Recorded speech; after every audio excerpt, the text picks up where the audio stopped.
Want to achieve network marketing success? Then you're in the right company. Hello, and welcome to Leave Nothing to Chance, hosted by networking marketing giant John Solleder. Learn everything you need to know about the network marketing space from somebody who's actually done it. Join us every week for front row seats as we feature some of the finest and most successful personalities in network marketing. Leave nothing to chance. Join us now. Well, it is my privilege to introduce somebody who is doing a terrific job in network marketing and has for a long time. She's lighting it up in her current company. She lives in the beautiful state of Florida with her husband and her daughter. And it is my privilege to welcome my good friend, Dena Holmes. Dena, how are you today? I am doing wonderful. It is such a privilege to be here today, John. Truly, thank you. You know, I'm a huge fan of your podcast. So when you asked me, I was like, yes, sure, I would love to. Well, it's my privilege to have you on, and I know what you're doing in your current company. I know a little bit about what you did in your past company, but why don't we just start there, Dena? How did you get started in network marketing, and how long has it been? Well, it's been about a total of 12 years now. And how I got into this industry is really quite interesting. You know, prior to network marketing, I was in the automotive industry, always on the supply side of things for about 16 years. I had started in that industry as a high school co-op at an automotive supplier of seatbelts and airbags. And throughout those 16 years, you know, I put myself through night school. Took me 10 years to get my bachelor's degree. And throughout that time, I was slowly working my way up that corporate ladder at various companies I was with. But at the end of those 16 years, I found myself, you know, successful in terms of what most people would define success. You know, I was an executive in the industry. So outwardly, it probably looked like, hey, Dena's got it all, right? I was young. I had the title, the money, the cars, the house, the successful husband, the kids. I didn't have the dog. The dog was missing. But anyways, looks can be deceiving, though. You know, the stress of the job, the lifestyle, all of that came with a price. And I found myself kind of emotionally and physically, even spiritually, what I'll say, broken. And around that time, I was introduced to network marketing. I was so grateful because it was a means to make money, but on my terms, my schedule, my ethics. And, you know, I started off with a company that had some great people, some great products. But in June of 2020, I started taking a product that really had just a truly significant impact on my health. And over time, I made the decision to start working with this company, and I'm so grateful that I did. I've got to work and meet amazing people like you and many others, and I've been able to help people on their physical journey to better health. But you know, I've met many who were like me all those years ago, right? I really wanted to learn a way to make money on my schedule with my ethics to have time to do the things that I really love. So it's been awesome. Well, you know, I love a lot of what you just said there, but the thing that really jumps out is, you know, find something that you're passionate about. Find a product or a service in some cases in network marketing that you really believe in, because then you're never really going to work. You're just sharing something that you really believe in, which is, you know, what's better than that to get paid for sharing something that you say, hey, this is really good. You ought to do it too. So love that. So I know you've recently read Leave Nothing to Chance, which is a book that I co-wrote with my good friend Foster Owusu. And there's about 15 principles in that book. Is there one that really stands out to you? One, I have to narrow it down to just one. Well, Can I do two? You can use a couple. Yeah, you can use a couple, sure. Okay, all right. I remember reading this book and chapter 1, Wake Up for the Day Excited. That had a huge impact on me. It was probably my favorite chapter. I think initially because of the rawness of Foster's story, right? Hearing about how he was raised, the death of his mom, his father, reading about your journey and Jose's with your daughter, Alice. It was some very personal things that you shared. I'm sure I went through a couple Kleenex as I was reading it, moved me to tears. But it meant so much to me because I felt like it was so important to let people know, no matter what we're doing, bad things are going to happen, and some crummy things are going to continue to happen all the time. And John, I'm no stranger to those things either. To this very day, there are things going on in my life that literally move me to tears, that are painful, and they can hurt deeply. And yet I wake up every day excited. I wake up every day grateful and with a plan of attack. And I feel like people look at me sometimes and think, oh, why are you so happy, Dena? Oh, nothing ever happens to you, Dena. That is so far from the truth. But here's the point. Happiness is a choice. Waking up excited is a choice. I love my life. I live in gratitude. And for those of you, though, who are not perhaps wired that way, or you don't understand how or why it's so important to wake up excited, the end of that chapter is so beautiful. You gave very clear, specific suggestions for habits for people to implement that then allow them to do just that. And, I resonated with that because that's what really helped me turn my life around, is when I started with a fantastic morning routine. I wasn't a morning person by nature, but I've turned into one. My morning routine is my lifeline. I linger in deep prayer for a while. I take time to meditate and read the Bible. I spend a lot of time doing gratitude journaling and get my pup out the door. We go for a 1.5 mile walk. I come in, I do some Pilates, right? And then I am ready to start my day. So does it take effort to wake up early? Do I have to wake early, to get this done? Yes, but it's so worth it to me. I literally look forward to going to bed at night because I'm excited to start a new day when I wake up. Wow. What was the other one? What was the other principle that you want to talk about? The other one, it's kind of a tongue twister. I want to make sure I get it right. It's chapter 13. Success doesn't just happen. Success happens just. Did I get it right? You got it. Yep. Okay. Network marketing, sometimes it's had a bad rep, right? For a few reasons. We think back about companies that they had these illegal pyramid schemes. So people would tend to associate reputable direct sales companies with things from the past that were some illegal get rich quick joke, right? You and I know, John, and other people in our industry listening to this will agree, there is no get rich quick anything about our industry. And this chapter, to me, it encompasses the formula that people need in order to be successful, because success does not happen by chance. And success is defined differently to whoever we're talking to, right? But whatever that means for you, if you want to be successful, it's not a random outcome. That chapter talks about actions. It talks about mindset, commitment, caring about your team, remembering your why. Why are you doing this business anyway?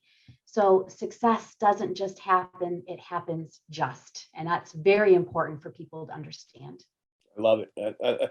Even though we wrote it, it sounds so good coming from you. I can hear somebody, it's like, wow, that makes a lot of sense. Highlights and notes throughout that whole book. It's one of my favorites. Thank you. So let's talk about this. I know self-development is obviously very, very important in your life. What was the first book? Way back, 12 years ago, or maybe even earlier than that, the first one where you kind of got that, that light bulb moment where you said, aha, what was the book? Well, my answer, it may surprise you. And I'm absolutely positively not just trying to come across like better than thou, or this is what I'm supposed to say, but literally 100% for me personally, I'd have to say it was the Bible. Back talking about my days in the automotive industry, I told you how I found myself broken in a lot of different ways. And I remember clearly one day looking in the mirror and I didn't like the person that I saw. I had been raised as a morally upright person. It was a Christian household. But when I was in my early 20s, I was like, peace out. I wanted nothing to do with that life. So for a lot of years, I was just doing my own thing. And I'll tell you, that really didn't work out so great for me. I still have some of the battle scars to prove it. And one day I thought to myself, what do I really want out of life? What do I believe? I had been searching for something. So, in that 10, 12-year time frame, I looked at different religions and various ideas of spirituality. So one day I said to myself, I'm literally going to sit down, I'm going to read the Bible front to back. And it took me over 2 years to do it. But honestly, John, it impacted my life in so many ways. Even to this day, it's the book that has given me the principles on how to have the best life and how to operate my business with success, how to handle personal challenges, how to get along with people. How do I lead with integrity? I think that's another chapter from your book, right? How to be an honest, morally upright person and to lead with love. That I got from when I read the Bible, for sure. So let's go one step further. Let's say that this afternoon, and I'm envious. I know where you guys live, but let's just say I had a better choice. Let's just say that they show up at your front door and they say, Dena, Nate, grab your daughter. You're going to a deserted island. It's beautiful, plenty of food, plenty of water. You can only bring 3 books. I know obviously one is the Bible. Are there 3 others or 2 others that you would have in your briefcase that you would bring with you? There are a few other gems. I'll say I have them in kind of 2 categories, if you'll allow me. I have the feeling many people listening to this, they're fans of yours like I am. And I love when you ask for these suggestions because we're looking for ideas, habits, principles, how to make us successful in our businesses. So for me, I have 3 of those. One that I read early on, that's an easy read, but it's so powerful, is Making the First Circle Work by Randy Gage. That first circle is not how can I get these people above me or below me, to start doing something. No, the first circle is you. How are you going to lead by example so that people want to follow and imitate what you're doing? Excellent book. I also love another easy read. It was one I read years ago, Rock Your Network Marketing Business by Sarah Robbins. Great points from there. And then again, one of my all-time favorites is from the legendary Larry Thompson, his Millionaire Training. For that one, it took me a while before I read it because I thought, well, Millionaire Training, I'm not sure if I resonate with this. Man, that is a phenomenal book. And I usually recommend my leaders to get the original audio of that training from Larry's website, because when you hear Larry giving that training versus reading it, it's a totally different experience. Hearing his enthusiasm, you can hit repeat, while you're walking the dog, as I do. I've listened to that over and over, as you probably have too. Once or twice. On cassette tapes, though, back in the day, probably, right? On cassette tapes, you got it. I must have. Just as a reference point with Millionaire Training alone, I've shared this. As you know, Larry is like family to me. We're very, very close friends. He and his wife Taylor and Jose and I. We're socially friends. We're business friends, and just been friends for almost 40 years. And they live here, of course, in Dallas, where we live. And I was telling Larry's wife, Taylor, a few weeks ago, we were having lunch, and I said, you know what? I went through over 30 of the Millionaire training tapes the first couple of years I was in the industry, because I used to wear them out. And then they would Yeah. break because they were on that cellophane tape. They break in the tape machine, and you got to take it out. It's like, oh well, throw this one out, buy another, but I love all those books. Sarah Robbins is great. Randy Gage is going to be a guest on the show. Randy's become a good friend, and boy, just another guy, just brilliant, and that's and to that point, there's a lot of brilliant people in network marketing. They would be, you take Sarah, you take Randy, you take Larry, if you put them in any other business environment, they'd be successful there too, and that's what some people don't realize when they look at our industry is that, hey, we got some really smart people, and all those people, I don't know Sarah, but I know Randy well, and I know Larry, intimately well, like I said, almost family to me. They're really good people, and they care about people being successful. And that's the thing about our industry compared to so many other businesses that are, dog eat dog, so to speak, where, hey, people really do care in this industry. They want you to succeed in our industry. It's great. So let's go another direction here. And this isn't in your questions because I forgot to write it when I emailed you, because that was called a senior moment, which I'm having a lot of lately. But let me ask you this. We're talking about the industry, and you've got 12 years in it now, and you've been successful, and you're already successful. You're going to be super successful. I'm watching what you're doing in your current company, and I'm keeping tabs on you there, girl. But let's just say today that there's a 60-year-old woman and a 25-year-old daughter of that woman, and maybe they're a neighbor of you there in Florida. And the mom's never been in network marketing. She's had friends that have been in the various companies that maybe have had a little bit of success, but she's always stayed away from it, always thought like, gee, I really don't understand it. I really don't like it. I don't want to be in it. Mm-hmm. And the 25-year-old daughter, really good kid, went to school, got good grades, got a good education. And all of a sudden, we know what's happened the last 2 years, right? Life has kind of changed dramatically. And whatever she was trained to do, the daughter, didn't materialize. Maybe she started in it, and maybe she was the last person hired and the first person to go because of her age and inexperience and blah, blah, blah. And she's back living with mom and dad. And they're having a conversation this afternoon, and it's a beautiful day there in Florida. I could see with the sunshine behind you. And they say, let's take a walk down and knock on Dena's door. And you're home, obviously. You say, hey, come on in. And they sit in your living room and they say, Dena, we're here for a specific reason. We know you're in network marketing. We know you're successful. We've never been in it, but we're considering it. Start with either one, 25 or the 60-year-old. Why should they look at our industry? Maybe today, as opposed to 2 years ago before the pandemic. Why today is such good timing to do what you and I do? Well, first of all, I'm glad you remembered the question, because it's a fantastic question, because that is exactly where a lot of people are at right now. Their life has completely changed over the last 2 years, and they are looking for opportunities. Some people are desperately looking, and they're trying to figure out, how can I get a new side gig? Or what am I going to do next? Or how do I plan for what's coming in the near future, right? Which is a lot of uncertainty. And that's how people are feeling. So it's a great question. I'm going to start with the 60-year-old. And probably because I live in Southwest Florida. But 60 is really young in Southwest Florida.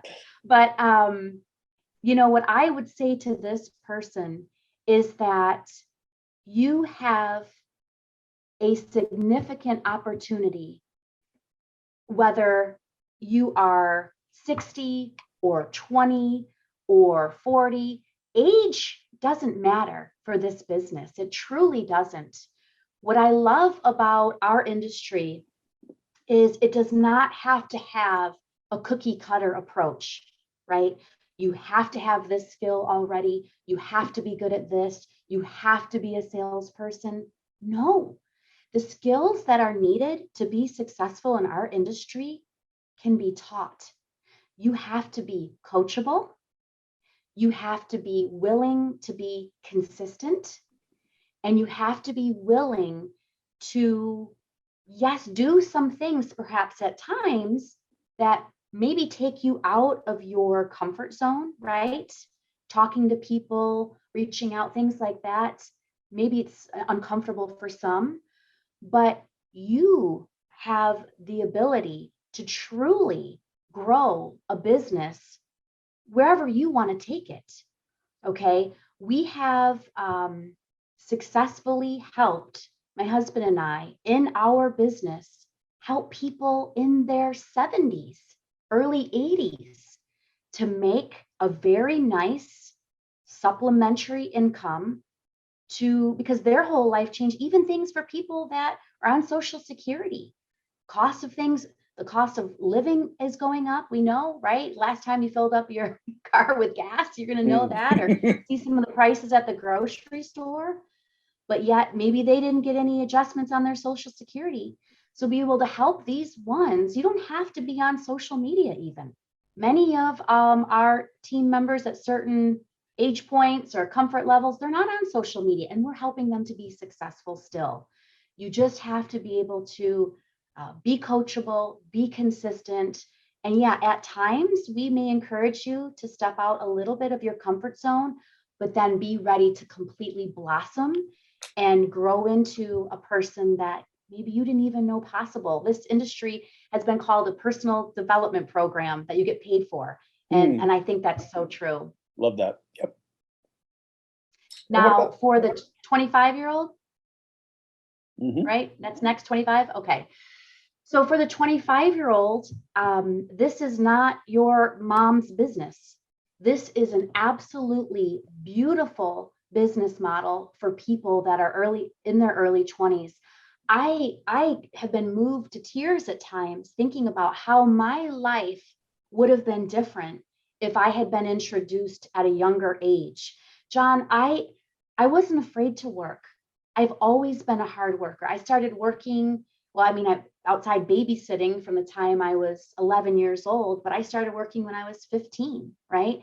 And I've been a hard worker. I just didn't always know what options were out there. I thought you had to, get the degree and go to some corporate company, and, that was the road path to success.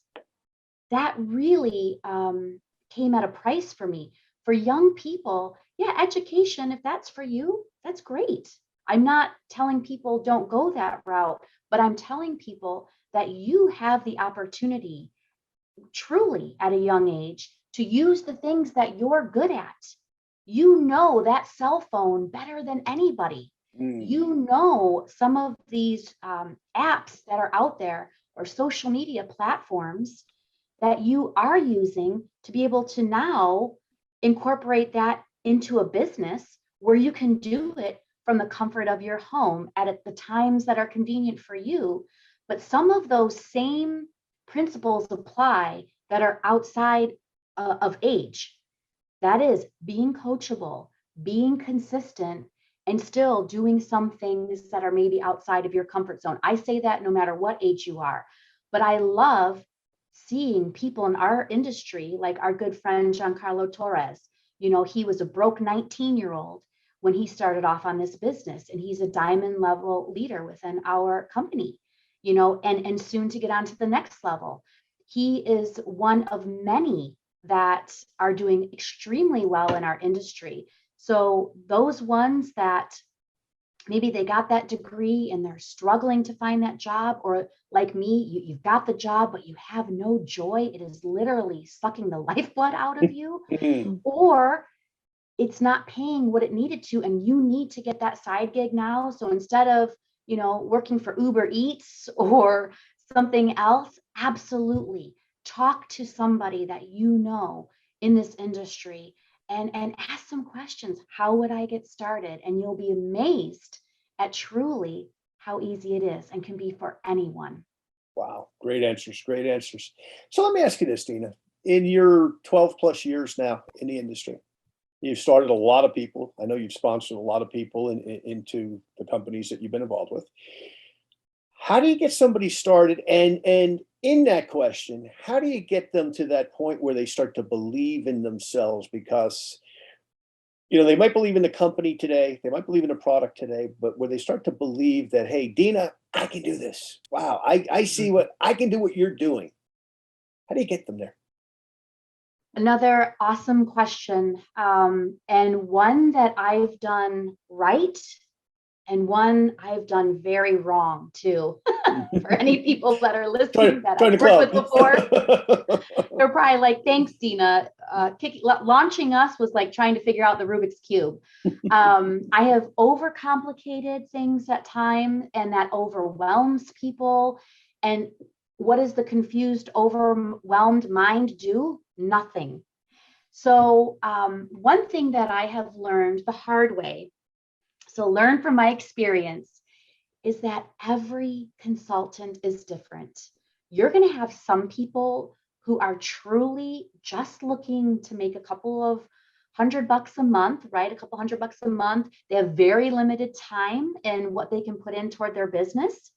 Then you're going to have some other people, they may be in a desperate situation to replace an income that they lost, or an existing income that they just need to get out of that job. So their financial goal is significant. So I have to know where someone is at to know how to best help them. I'm not going to treat the person who has 5 hours a week and wants to make a couple $100 a month the exact same way that I'm going to work with someone who needs to make $10,000 a month. It's a bit different.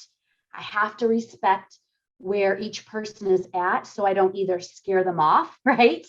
Or on the opposite side, maybe I'm not giving them enough time and attention to help them get to where they need to be. It's a fine line. So I have to figure that out first. However, either way that I launch them then to get them started, it has to be in a logical, easy to follow system that guides them on exactly what to do, no matter what their financial goal is. So for me, for the company that I work with, it's getting what we call this NCO into their hands. It's a new consultant orientation. I don't know, that thing's maybe like 12 or 14 pages. I have them fill them out. We get together then on Zoom, and I then guide them on how to make that happen. And what I have found is that the sooner someone has success in getting that first customer or their first consultant, that starts to build that belief that, hey, I can do this. This really does work. And then getting that feedback from people once they start using that product, and you're hearing how great they're feeling, or helping then their first consultant make a couple bucks and they're excited. That joy you get from that, it's like no other. Great answer. Great answer. So let me ask you also, tools have become so important, and they always have been important. I mean, I've been doing this, April will be 39 years, and we had tools, and like we talked about earlier in the Millionaire Training Tape in 1983 that came in your distributor kit with the first company that I joined. So we've always had tools, but they've changed radically. They've gotten so much better, frankly, and so much more user friendly over the last 39 years. But the last 2 years, because of the lockdowns and the inability to just, go and have a cup of coffee at Starbucks with a prospect in the business, right, where so much has changed. How important have tools become to you, and how are you utilizing them to grow your organization, not only there in Florida, but throughout the world? Well, John, as well as I do, that tools are everything in this business, because tools and duplication go hand in hand. And if you're doing something that doesn't duplicate, guess what? Your growth is going to be slow. You're going to have to work a lot harder than what you want to. As that saying goes, we want to work smarter, not necessarily harder. And that's what tools allow you to do. So I feel very strongly about utilizing the tools that each company has. Like a lot of us, our companies have great apps that literally anyone at any age can use. Okay. Even if you're someone who doesn't love the cell phone, you're just a text messenger, guess what? These tools are built in a way that literally anyone, if you give us a few minutes, can train you how to use them.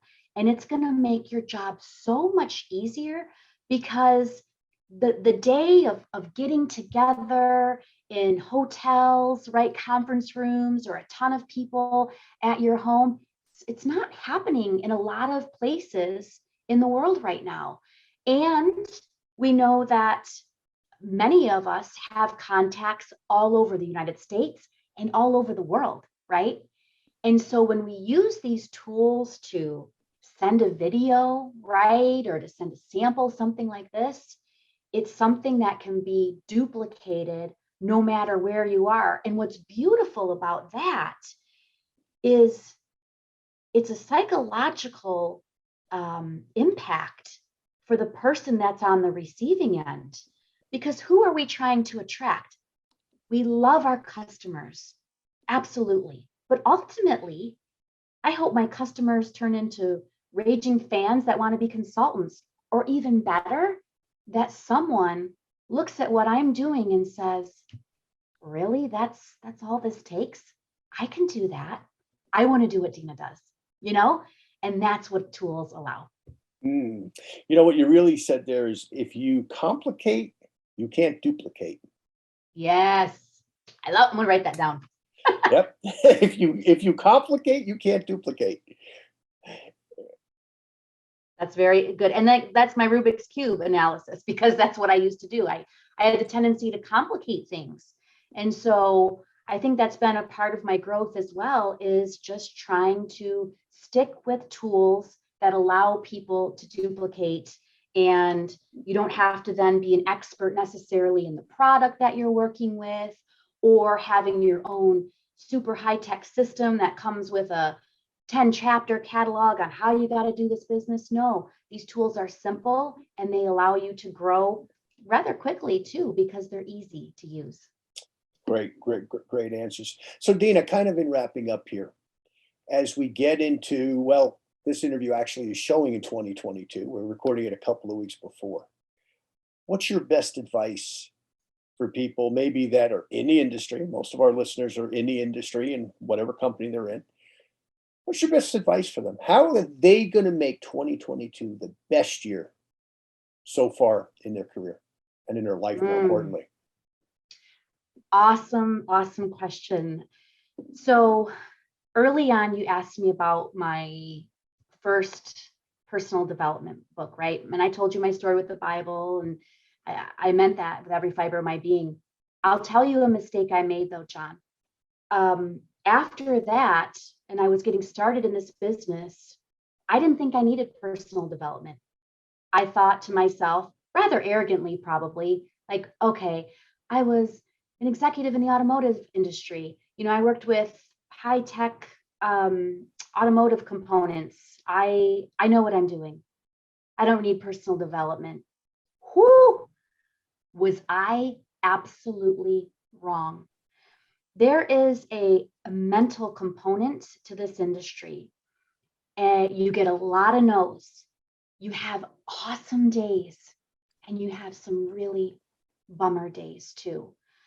And what personal development does, by just taking a few minutes out of your day to read a couple pages from a book, or to listen to a podcast like this one, it helps fuel your fire. It helps fuel your motivation.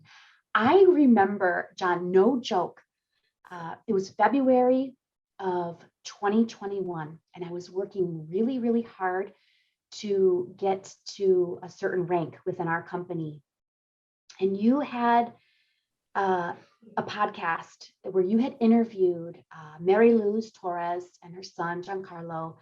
And I loved that podcast so much. I probably listened to it, no joke, like 20 times that month to get me through the tough times, because I found what they said and the points that you brought in throughout the interview so impactful. really helped keep my motivation going. And I did achieve that goal that month. And I've achieved it every month since then.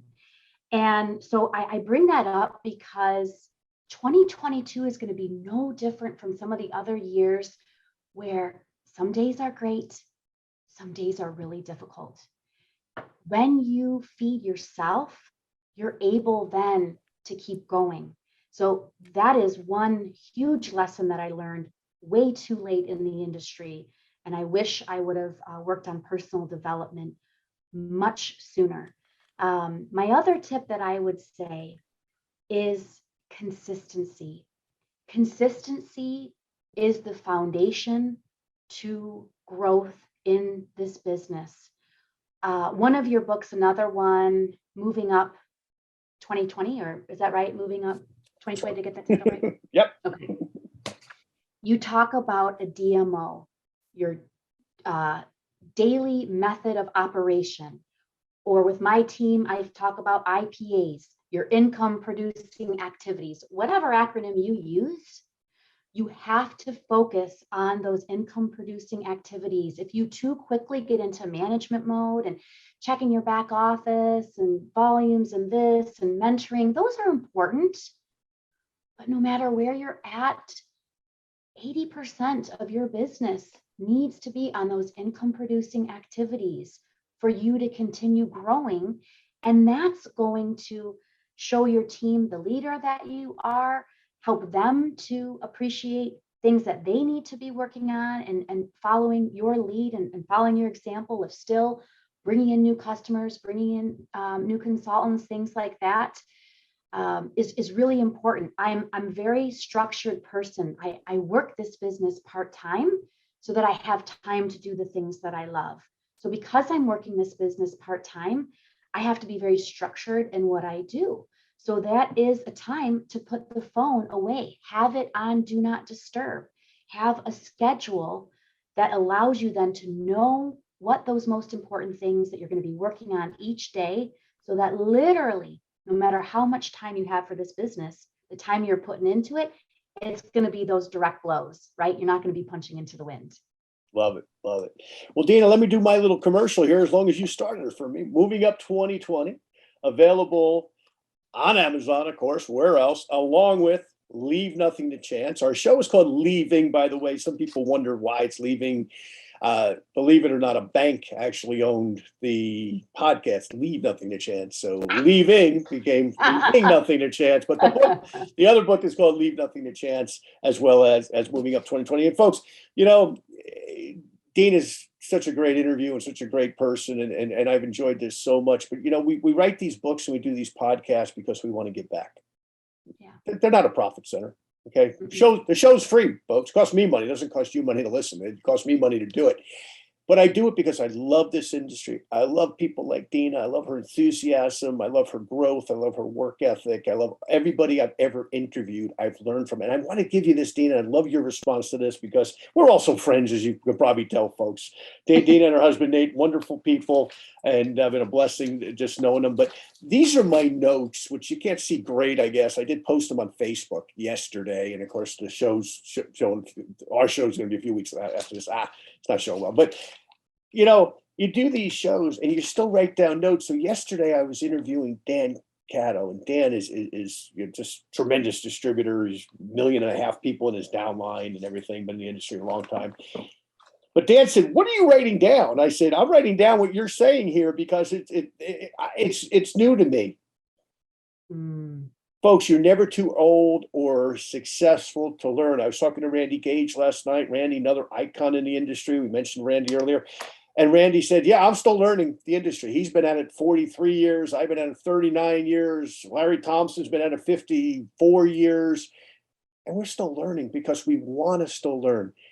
Dena, you are the poster child for somebody who is a sponge in this industry, and I love it. So I'm going to give you the final word on the show in just how people should work to continue the learning process that takes place from day one as a distributor till the day that you close your eyes the last time, because as you said earlier, this is much more than just a way to make money.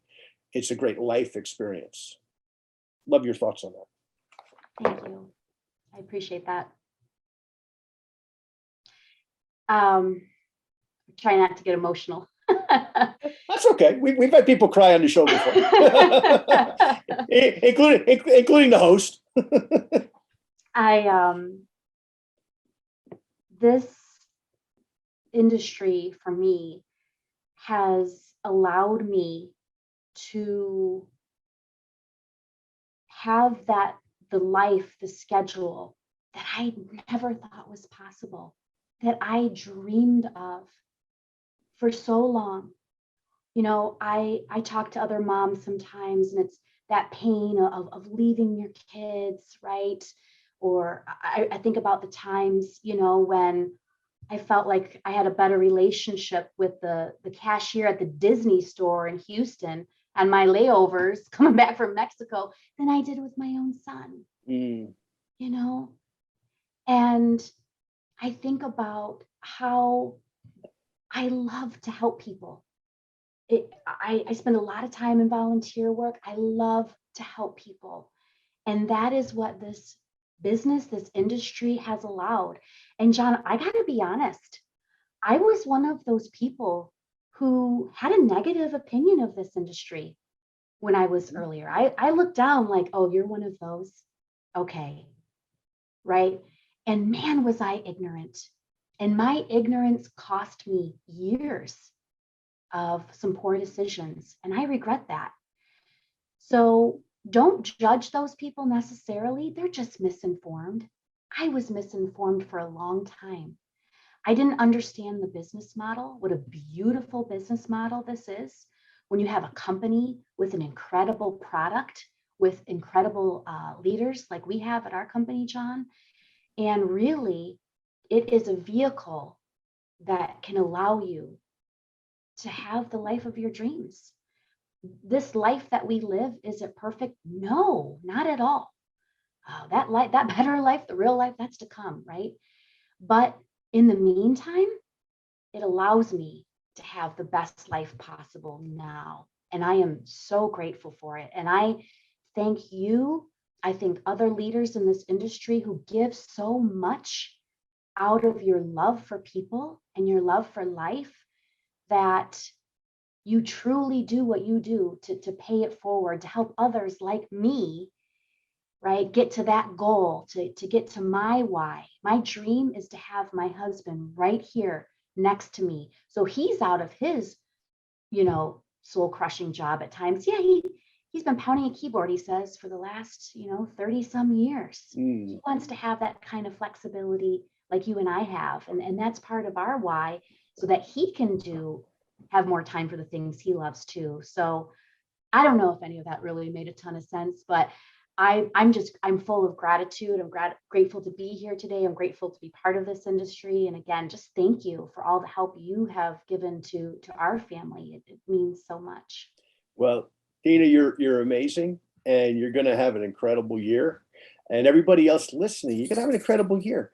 Listen to the podcast. Listen not only to what Dena shared today, but listen to the previous podcasts. Are all archived on leavingnothingtochance.com. They're there for you to use and abuse. You can listen to them repeatedly, like Dena referenced one with Giancarlo Torres and Mary Lou Sanchez that she listened to numerous times. She happens to know those people, and they inspired her. But they didn't inspire her crazy where she was jumping up and down in her living room. They gave her some stuff that she could run on. And that's what every podcast that we've done gives you, is some meat and potatoes, some stuff that you can do in your business, whatever company you're with, whether you represent a service company or a product company. It's going to give you some meat and potatoes. We've had amazing people on the call. We've had huge earners on the call. We've had people who are making a six-figure income on the call. And we've had people that are part-time on the call, sharing some of the things that they do. It's there for you to use. Please do so. Dena, you're amazing, my friend. Great job as always. Thank you so much. It was so awesome being here. Thank you, John. Thank you, Dena. thank you for listening to this week's episode of Leave Nothing to Chance. If you want to know more about what it takes to succeed in the network marketing space, join us again next week for another amazing episode. For additional resources and to connect with John Solleder, visit leavingnothingtochance.com. Don't forget to leave a review, and we'll see you next time.